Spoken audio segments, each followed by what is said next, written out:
Let's talk about fake questions. Hello, I'm Eddie Lawrence, and here's today's devotional thought.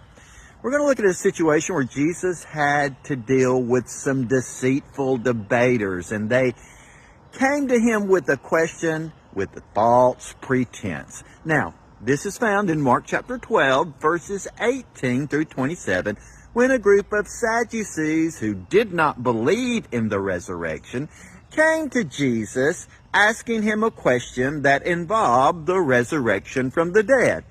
And here's what they came up with. There was a man, he married a woman, had no child, but died before he had a child. And he had 7 brothers. And according to Moses' law, his brother had to, marry his wife to have children. But then he died before he had a child. Then the next one married her, and he died before she had a child. And that happened to all 7 of them.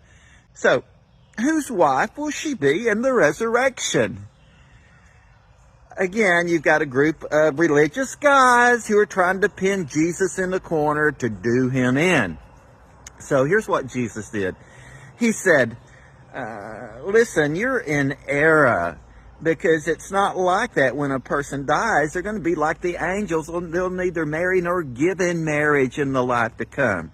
Now, concerning the resurrection, you're really off on that too, because God is the God of Abraham, Isaac, and Jacob. He's the God of the living, not of the dead. You are mistaken.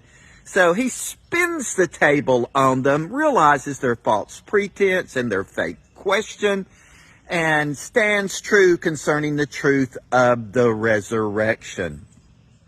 So how can we apply this today?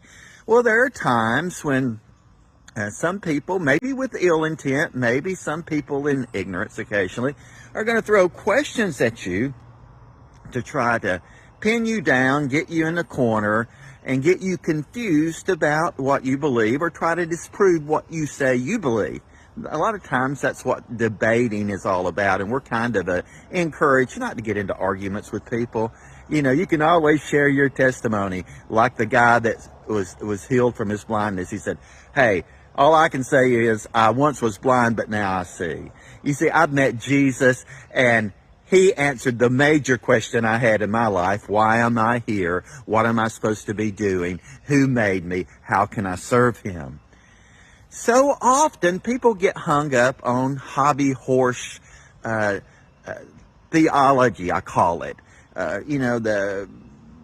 They've got their one thing they want to prove, one thing they want to argue about. Now, I'm not saying that one thing may not be important, but a lot of times it's peripheral issues where people want to create conflict, want to create confusion. And I don't know if you've noticed this, but some people just thrive on conflict. They are not happy if they're not arguing with someone about something. We live in a very provocative culture, and social media, it's just allowed the gas to be poured on the fire for that kind of stuff.